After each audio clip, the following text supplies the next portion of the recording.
properly. Takes very little thinking. Right.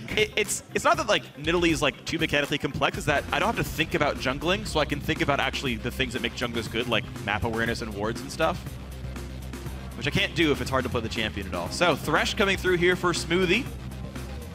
Kez still deciding what he wants to play. He realized Smooth's played a lot of Vi games that weren't great, but the Elise is going to come through here for Kez. Once again. And this is still the old patch. This is before the Elise buffs, by the way, that are on live that just made her insane. So this is still pre-buff Elise. Kez undertaking a bit of a task here. Try and get a victory on her before he leaves.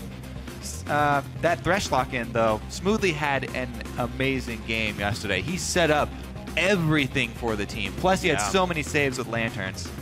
Absolutely. This is like a full Season 3 team comp, by the way, right? All the long-range hooks and stuns to try to start things out.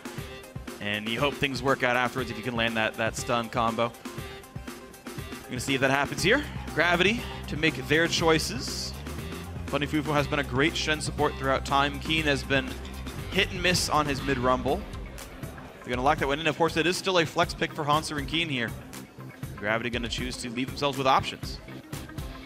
All right, FuFuu was definitely one of the earliest adopters of the support Shen. Let's see how well he can pull it off here. A lot of cross-map plays available once again. We went over in the last game, but Sivir plus Shen. See if Gravity can make better use of them than TSM could. Yeah. Well, Hauntzer's typically been a very, very strong top laner. Maybe it'll work out for them. Oh, interesting! A Draven coming out for Emperor. Ninja kind of blind picking the Kassadin. Yeah, that's what you say, blind pick. I mean, Keane could be a mid rumble for Keane. I feel like Rumble's even good in that matchup. Versus Kassadin? Oh, Jarvan's good against Kassadin. That's what's going to come out here, I think. This is a mid Jarvan for Keane. I think you're right. Gravity, you always have to be really careful in the champion select, no matter what you're showing. And it will be that FuFuu support, so Hauntzer probably going to take Rumble up into the top lane. They still could have Jarvan top lane. Yeah, very few teams are willing to blind pick Jarvan top. Thikentoss is among them, of course. And last pick, TDK. Seraph had a good Rek'Sai game last time around. 7-2 and 6. Or Kha'Zix. I just get Void Monsters reversed. I'm racist against Void Monsters. They all look the same. Could have been Sho'ggoth. I wouldn't even know. I feel like that one's really easy to tell just on the size. Is that Vel'Koz? I can't. All right, I think you got your point across. But TDK, once again, showing no fear in champion select. Just picking their favorite champions. What they feel like they... Oh, okay. All right. A little serious mode here for Seraph. Wants to take that Irelia into the top lane. And let's see what he finally ends up with as the opponent here. Most likely to be the Rumble. Irelia actually can take over the Rumble matchup as well, though. So now Gravity have a little bit of thinking to do. Hey, why not top lane Kassadin? You know what? We've seen Irelia multiple times in the mid lane as well. So who's to say that Gravity are the ones with the last-minute swapperoni? Well, at 20 seconds, you got to choose what happens with the blind pick lane match. I feel like you just give the teleporter, like whoever's better with teleport, just like let him go there, and then just pick your lanes regardless of who's playing. I mean, they're both pretty good with teleport. It's true. Okay, well, Ninja gonna be taking mid lane Irelia versus Keane's mid lane Jarvan, and then top lane Rumble versus Kassadin here. Hauntzer versus Seraph. I really thought that the champion select for this game was going to be the most crazy that we would have, just because TDK are on their last leg, and Gravity have so many flex picks. Well, we did get to see Evelyn and Zach bans, and then top lane Kassadin, right? It's going to be a fun one, guys. The game is, of course, about to get underway. Send us #GV win or #TDK win. We will update the fan vote shortly. Gravity playing for the chance of that first round bye. TDK, their farewell game of the North American LCS. Yesterday they took down Cloud9. Maybe they can end their season on a 2-game winning streak. Let's see if they can do it here. TDK looking to play spoiler and deny Gravity that tiebreaker. And if they do it, it means Counterlogic Gaming are guaranteed the best regular season finish they've had, I think, in the history of the team. Yep. CLG would be guaranteed top 2. Golden Age to be determined by TDK. Are we in their 3rd age now, by the way? Because Spring Split was CLG's Golden Age, and they had the Platinum Age start of this one. Maybe they're on Diamond Age now. Maybe that's why they're good, actually. They finally hit Diamond. But not in this game. Gravity versus Team Dragon Knights. Mid lane. Whoa, Kez started out with a hard ward here. Oh, wow. Early buy from Elise. See what he does with it. Probably place it. No potions. Just to see the Pixel Bush. A little track. Lane swap movements. Let's see if they exit the jungle as well. The thing is, he didn't use his trinket on it, so I'm curious like why he needs to see that between minutes 2 and 4. Standard deep wards from the rest of these guys of TDK. And we have pretty mirrored situations. Kez will have a double jungle as well as Spiderlings 2 tanks, so it won't hurt him too much. Starting that. Minions have spawned. Deep wards, no information for either team quite yet. Emperor and Smoothie looking for the old bush cheese. That works pre-level 30. So Gravity chooses to go towards the top side of the map here. I don't believe they got to see any of the lane assignments from TDK. Yep. So they will guess, and they will get their lane swap. Run that Sivir away from Draven. Yeah. And they get a very, very defensive jungle start. They take their side of the jungle near their duo lane. If there was a greedy start from TDK, which doesn't happen, that could have been punished. So mirrored starts here. Altec gave solo XP over to Bunny FuFuu here, so he's going to be 1v0ing this lane. And Shen will have taunt. Starts out with the shove. And pretty much mirrored starts here for both teams. This is an interesting situation though, because we have 2 melee mid laners in the lane swap situation, so they're extended a lot further up the lane than usual. And we'll have to be cautious after the tower pushing. Champions go into the fog of war. Could make an early visit mid. It looks like TDK might take that option. Just headed into the jungle. Hauntzer makes his way up there pretty much on time. He's going to go ahead and knock that turret down a little bit. Seraph, though, is still jungling alongside Kez, so slightly different assignments here. Emperor and Smoothie also not yet on the turret here, so Gravity making some real headway. That turret should be knocked down soon. We'll see if TDK are able to answer. They should be in that lane soon enough. Ninja, again, trying to trade here. 3 minutes, 25 seconds. That top lane turret will be going down. Keane pretty far extended here, so speaking of visits mid, Kez and Seraph already sort of headed up that direction. And it would be a 3 versus 2 here. But not gonna go for it. I'm a little bit disappointed. But we're gonna start the dragon instead. So objective focus here for TDK. That's interesting too, because Gravity sent their duo lane back to the top side of the map here. They're happy to give away pressure on this dragon. TDK, next wave will still knock down bot lane outer turret, and no one's trying to defend it here. Yeah, they're actually pulling up and just leaving the wave in the middle of the lane until they secure and finish the dragon. Only to return to the turret later. Oh, Ninja! Oh, careful. Of course, he knows the rest of that team is right down by Dragon Pit. Move does not choose to play aggressively yet. Bunny FuFuu is now here, level 3 on Shen. Move has wasted a lot of time sitting here, camping mid lane. And Ninja has not presented the opportunity quite yet. Bunny gonna show himself. And Move's time spent camping, yeah, was relaxing, but doesn't gain him anything. Yeah, ironically, Move was just standing still for a long time. Hey. That is going to be the dragon, though. So yeah, for that mid camp, he paid for it with the first dragon for TDK. They still do have the gold lead here. TDK still haven't got the turret down either. It's interesting. They've played it much more defensively. Yeah. I mean, they can leave it up. They can get that gold lead back once they pressure that turret and push it down. They did leave it at just slightly less than half, though, so it will take a considerable effort. Yeah. As we converge mid, all parties do end up mid here.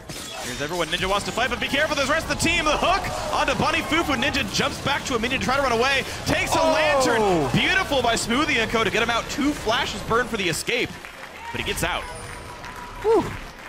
Finally get some action there in mid. Nobody going down, though. Gravity do have control of the mid lane after pressuring Ninja out with the damage exchanged. Seraph will just take up duties, though. Yeah. The more I think about it, I think TDK are leaving the bot lane turret up on purpose to allow Emperor a very safe lane to get adoration stacks. Yeah. Right? It's dangerous to beat Draven against a Shen and a Gragas who can knock you around.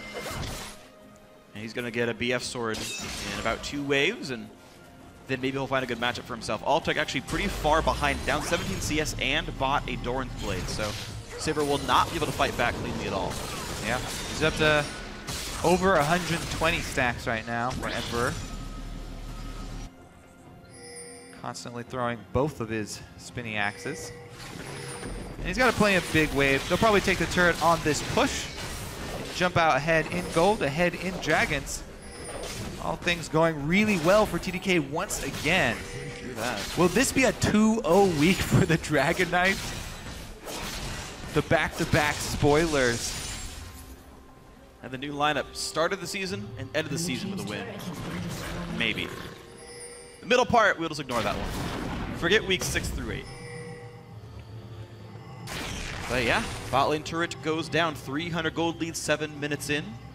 Plenty of money on this Draven. 62 CS, highest in the game. Ooh, interesting. First buy there from Ninja is the bursty option. Going for the Sheen first to have kill pressure. Hauntzer, though. Hauntzer, a bit overextended. And keep in mind, Emperor has a whole bunch of adoration to cash in.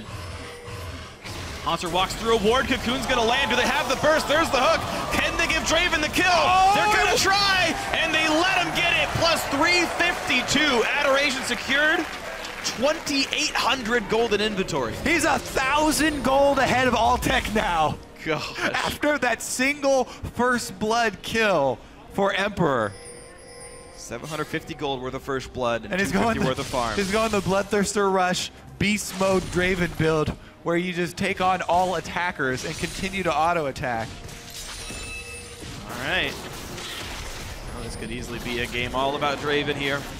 They got the first blood cash in on their Snowball champion. I can't believe it couldn't have gone. This early game could not have gone better for TDK. They have the dragon lead already, so they can force neutral objectives, which is huge for them, and try and draw Gravity over. Very true. Gravity, though, still trying to work their way up to that level 6 Shen, so they can take advantage of their map pressure, the Sivir speed boost, and Shen ultimates, giving them greater mobility. So there are still options. But TDK in the heads-up fight have a pretty big advantage. Also, the overextension now finds Seraph. These guys finally getting to a battle at 20 minions at 8 minutes here. Both level 5 here. We'll see how these trades end up manifesting. The early haunting guys, the standard Leandri's rush for a rumble. Meanwhile, what looks like to be a Rod of Ages for Seraph here.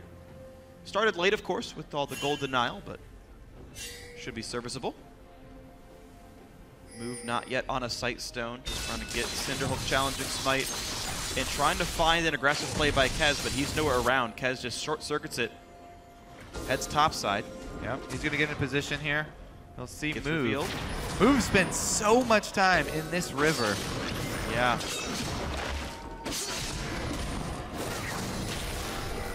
Bit of damage coming through. Top lane, meanwhile, Altec! 1v2, I assume he got flamed into exhaust. That was just enough damage. Summoner heal, ulti, and flash, not enough to get out. Kez gonna come in here and look for some extra pressure as they press in. This is a support Shen, by the way. Still level 4, trying to hold with a level 5 Gragas. They can't do it.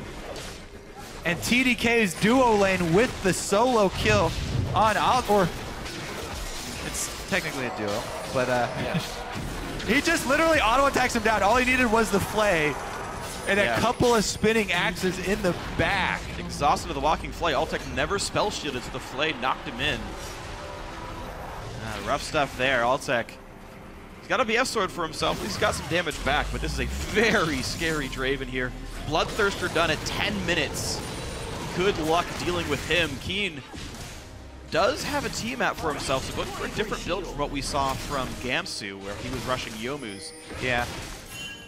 Both of them are really, really good, and both of them you want eventually in your build.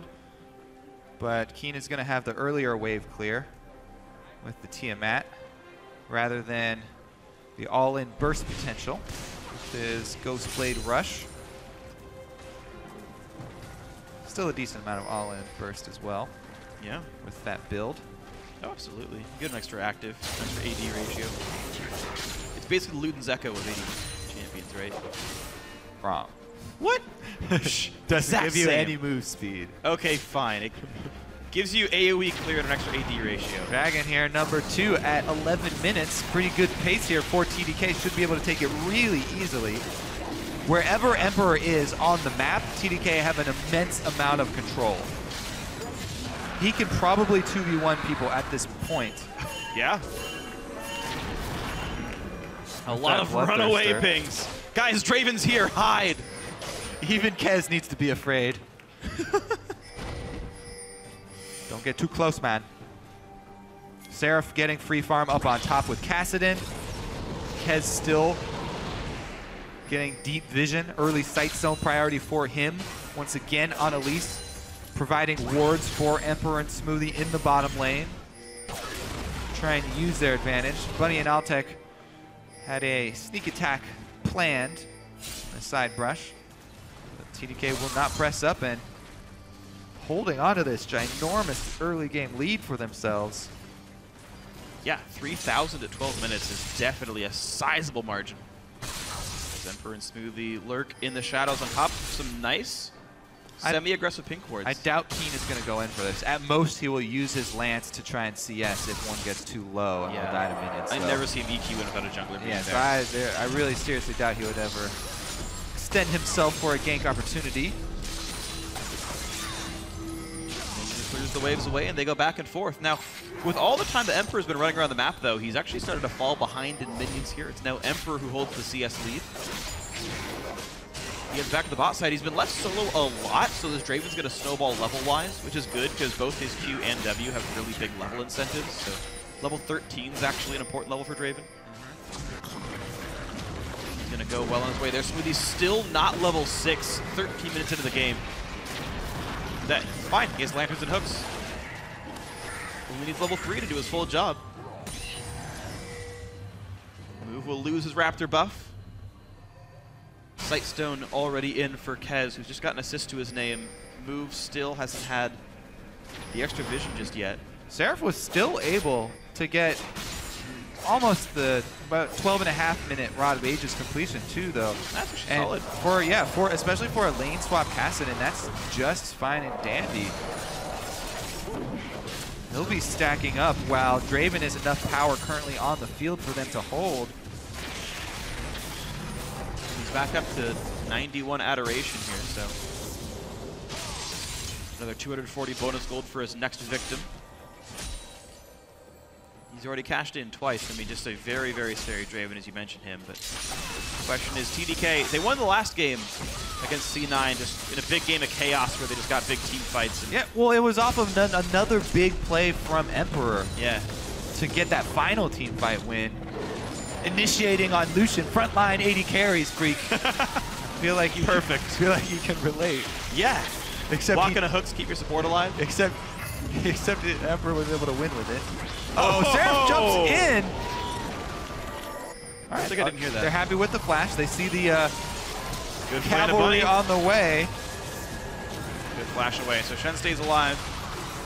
But we're seeing TDK just wearing down gravity here, burning summoners over time. I guess Seraph did trade equally with Bunny in that regard. Both lost flash. Emperor now gets a red buff for himself, level 9 on Draven. Brutalizer in the inventory already, so even more mid-game focus for his builds here.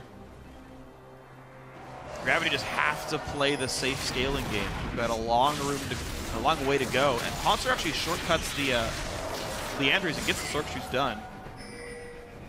Just wants the flat magic pin, the kill off squishes in the back line. TDK have very few tanks, to be fair.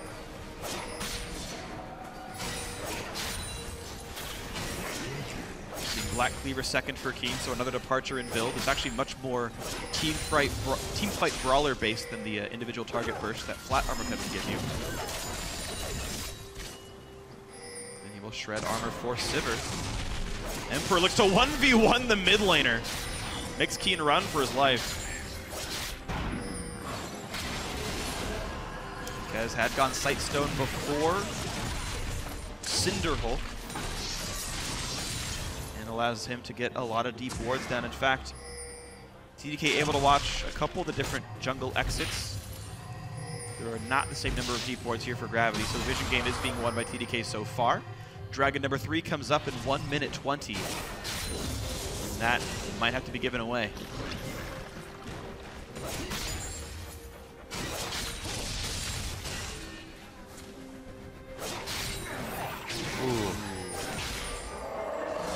All right, well, we're just going to continue waiting until TDK actually decide to pull the trigger and make another move. I think they're just happy to sit on this stacking Rod of Ages. Now that Irelia finally has Trinity Force completed, they may decide to actually force something. This next dragon, they can probably just wait till it comes up, control the vision around the area. And if Gravity overstep their bounds, TDK will easily be able to force this fight. Seraph's got his teleport ready on the Kassadin, and Ninja is ready to roll as well. Side lanes under control for TDK. They're pressing both of them up just in preparation of the dragon. 20 seconds left on it, and they've got both waves on Gravity territory. Mid lane being controlled by the duo, so everything's being set up for number 3 here. Looks like Gravity may try and at least go for a steal with the way they're posturing around it. Alrighty. Oh, here comes the attempt. Early flash by Emperor. He knows better than to risk getting caught out by Shen, but that is a big summoner down for the low mobility AD carry right before Dragon. If they get into a 5v5 scenario, though, he does have Thresh to protect him and heal. Very good flash there. They do not want to give up that kill. That kill would have been Dragon. Meanwhile, Seraph actually really bullying Hauntzer. This Rumble could not TP into this fight now, but of course, the Kassadin could. This gives TDK some control. You're seeing Kez and Ninja happy to play forward here. Get the wards down. There are some wards by Gravity that will see what's going on. Move could always try to steal. He's been great with smites this year. But TDK ready to go in full force. Hauntzer has recalled back so he can heal up and be ready. Emperor getting a little bit low on mana too. He's got both axes already spinning though, so. On the wings, here comes the teleport. They've got to back away. Emperor grabs the lantern. No ulti from move. Here's the re-engage. Gravity want this one. Ulti across from Draven. 1500 health on the dragon. Kez wants in. They stun up move. They're going to kill him off. Ninja gets the kill. Keane goes for Emperor, but can't do enough damage. Shen ulti's on. In comes Hauntzer. They get the kill, and Keane gets another. This fight's actually going pretty solid. Trading back and forth, a 2 for 2. Ninja still in the wings. No junglers alive. No smites available. Seraph going to chase. Keane's going to run. Seraph doesn't have a ton of mana, and rank 1 ulti's got a pretty long cooldown. He's taking a long road here. He can slow Hauntzer, he can slow Keane. There's the hook, he gets him. Ninja gets the reset. He's got to get them both. 4 kills in a row for Ninja. Not the cleanest fight for TDK, but they do come out with the advantage. Ninja able to rack up the last 2 there. Irelia now with 4 kills after that dragon fight. And Ninja is going to skyrocket. All right, let's take a look at how it got split, because there was an interesting 2 sides to this fight. One was centered around Emperor as Move, Keane, and Hauntzer all try and take out Emperor. But up on the top side, Seraph there was trying to assassinate Altec, and Ninja was finally able to finish him off. That's why it took so long for Ninja to get back around and re-enter the fight. Luckily for TDK, they do have Kassadin, the best champion for chasing people down. Oh, we got Dragon. Altec queued Dragon over the wall and stole it away.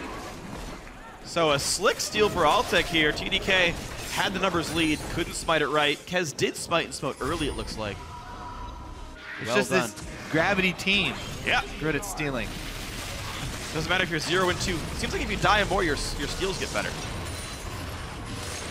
Might be the reason for it. Mid lane under pressure. Great cocoon by Kez. No damage follow-up, though, for the team. This is, keep in mind, tank Elise. He went Runeglaive last time, and we saw Rush go for some high-damage jungler builds as well.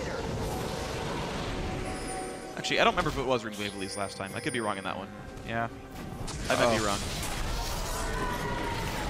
Kez jumps away. Oh, too early on the taunt. I don't believe you can actually stop that, by the way. She's hard ball on the way down. Spam, click it. Nice attempt by Bunny.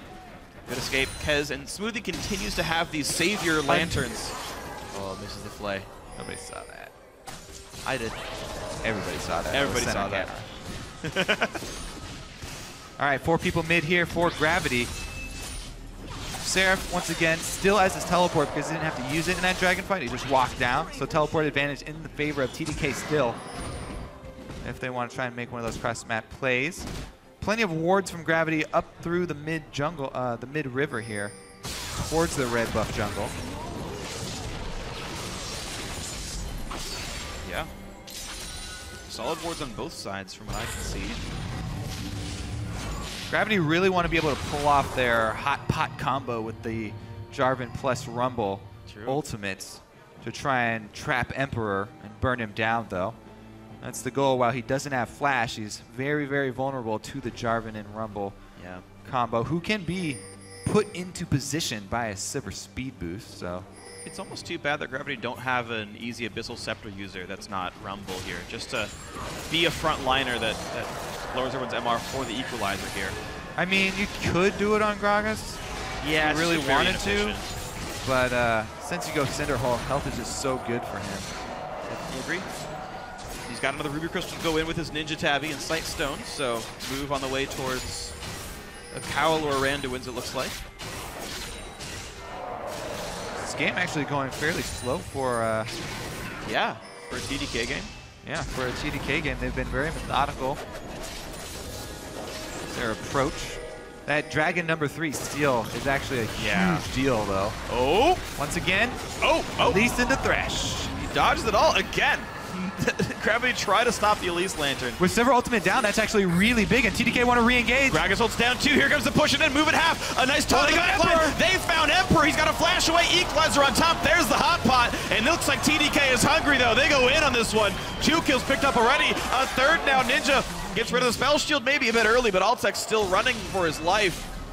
Yep, they missed the combo. Emperor got his flash back up in time to be able to escape that, and then was able to turn around for the damage. Now they got their sights set on Baron. 3 members down for Gravity, and TDK, they can lifesteal tank a lot of it with Emperor. Ninja's chugging potions. Careful, Seraph's going to lose some health on this one, though. Down to 300. Emperor should actually try and use his shield here, but doesn't matter. They burn it down so quickly. Gravity not in the area.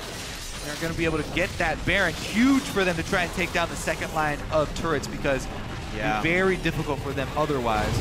Teams, a bunch of melee champions and a Draven. So yeah, 2 ultis gone. Here's this fight again. Seraph is the one who initiate this. There's the knockup, and look at he's spamming flash. Gets out of it just in time. Keane actually ulted Smoothie. A bit of a misclick there, and then the Rumble ultimate went down on top. But Draven was already out. Nicely done then. Not enough damage was available, and Emperor stacking up assists. Now he did die the one time, but he's back to 210 points of adoration. Significantly lower damage coming out of the burst of this Jarvan as well, because Keane is going semi-tank Jarvan. Yep. So he can't even burst this Draven. Since Emperor got up to such a good early lead, he's got levels and the Bloodthirster shield. It's difficult for them to 100% him without multiple people landing their ults on him. Nope. Keane there does have armor shred to try and set up Altec, but not so much burst. And Hauntzer also going for a more sort of frontline durability focused build. Zonia's Hourglass being attempted here. Stop the Haunting guys, no Leandries. Move, of course, building tanky because he's Gragas, no surprise here. There's going to be a fairly big frontline for Gravity in this lineup. They've got multiple tanks, it seems. Altec just trying to send them in with the composition, but the gold lead very far apart. 8,000 at 24.5 minutes here. TDK knocking down mid, outer, and bottom tier 2. Make that almost 10,000 now. TDK really ending the season on a high note here. Just wonder where they were all season long, because this is not looking the same team we saw 2 weeks ago. It hasn't, for the last couple of weeks here. Gravity really struggling in the end of the season. Here goes Move, though, and he's got that Emperor. was perfect by Move. The turret goes down, but who even cares because it's out of the map. Got the flash play there. Low mobility Draven, unable to get out. See what Gravity can do with it, though. They really need some global gold back from objectives. Pressuring up mid, they want to get this turret. The wave clear is really, really low for TDK because they run these assassin-heavy comps. Smoothie goes in for the play on Altec, though. Flash play on 2, Box gets Spell Shield, Altec running away from Ninja. Spell Shield's down, slow lands, Seraph gets the kill, 2-0-6 on this Kassadin. Now Ninja jumped up, but is fairly tanky on Irelia. Jumps to Hauntzer, stuns him, Keane on the chase, can't play with the damage yet. Finally knocks him down, but still a couple of trades as Elise knocks down Shen. There's a kill in from Thresh, and the battle still goes on. Seraph really cannot go down. Fiend's that Holy Grail, giving him infinite mana. Rift walks for days, wins the fight. Yeah, I mean, he's already got it stacked up to 4 stacks, though, so wouldn't be able to chase down Hauntzer. 4 kills, though, means they will get their Dragon number 3. And Dragon number 3, earlier steal, though. Really feeling that one now. That's crazy with how much Emperor had snowballed. It was like, all right, if Emperor is there, they win. He was dead for this fight, and TDK still won. Smoothie has been fearless all weekend of setting up these plays. And this one goes to show how much damage Kassadin could put out in the extended team fight. Seraph constantly rift walking onto champions and getting his combo off. Even with Ninja going down.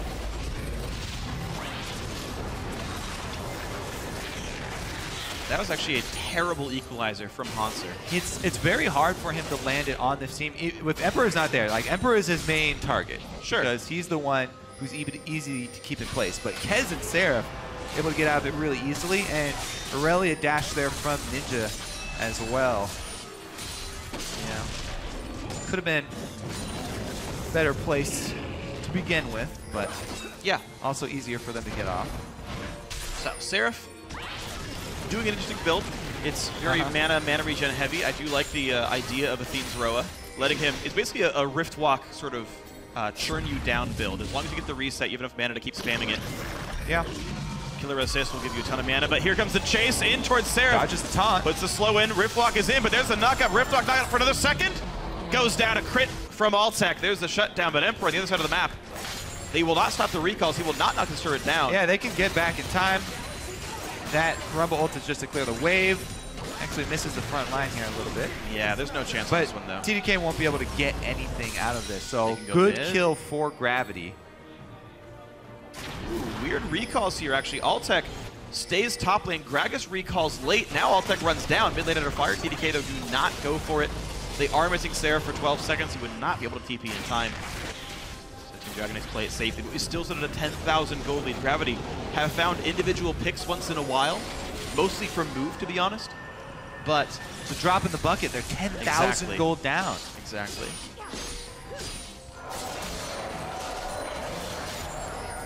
Not a lot of health on Keane here. Thorn, well, I guess he does have the... Whoa, they're coming in with the tower push. Where they push on in. Yeah, ulti knocks Hauntzer to half. The mid lane turret does go down. Ninja. Remember, they still don't have the Sivir speed boost for the team fight because they used it on the pick. That makes a difficult hook onto Move. Good damage comes through. No cocoon from what I saw. Might have been first.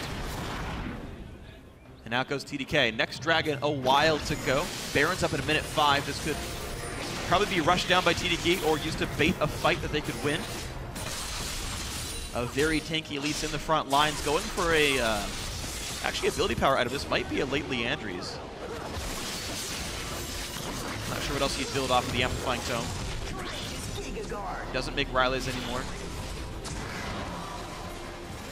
Yeah, could very well go into it. I mean, you get some health out of that item as well, so it's fine to build. You do. Are you talking about Kez? Kez, yeah. Yeah. I think that's for sure going to be. Jumping into Altec, gets the shields, tries to run away. Exhaust is on him. Elise will not go down just yet. Hook on the move. Seraph still trying to make this fight happen, and there's going to Irelia in the back line. Jumps in. Goodbye. The double assassins delete the AD carry. Hook doesn't quite land. Bunny FuFuu just overlooks it.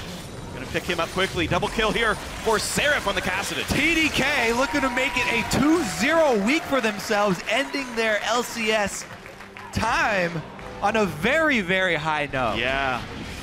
Flexing their champion pools, playing aggressive early. This game actually utilizing their snowball champion really well.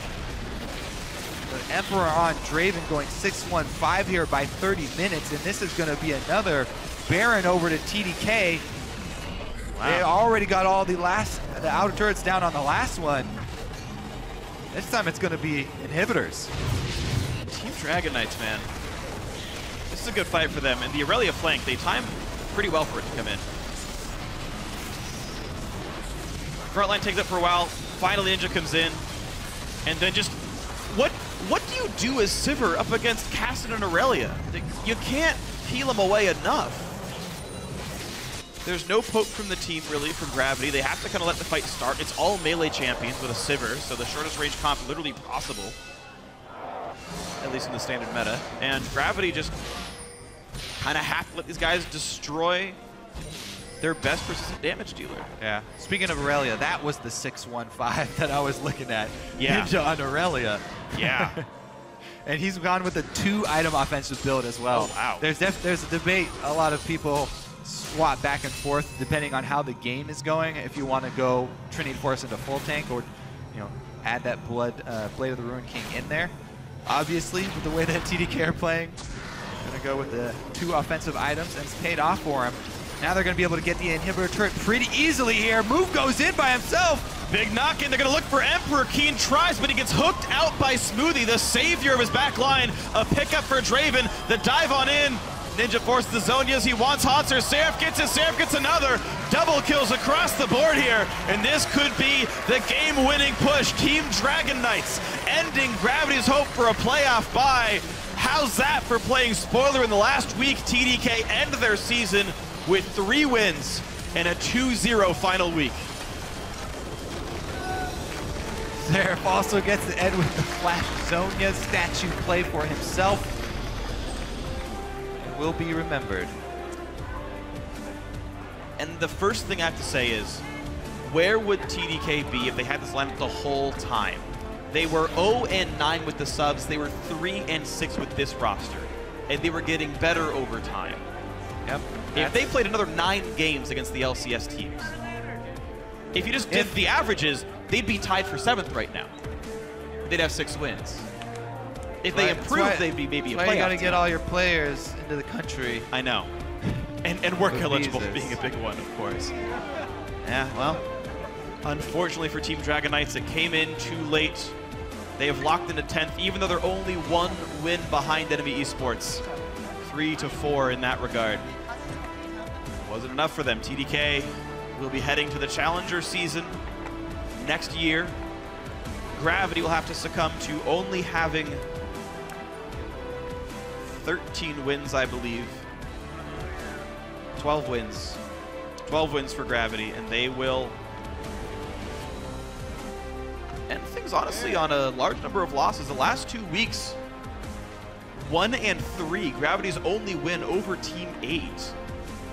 These guys at one point looked like the best team in the league. They continue their poor record on blue side. Definitely having one of those CLG-esque fall-offs. Yeah. Around playoff time. That's honestly a little bit scary here, because these guys looked so good. I was ready to believe that Gravity were the best team in North America. They looked it, but I mean, what a horrible time to collapse. They had improved so much with Move. They improved so much with Altec. Bunny was learning a shot call, and it got better and better, but it just didn't happen. But to break down TDK's 2-0 finish to the split, let's send it over to the analyst desk.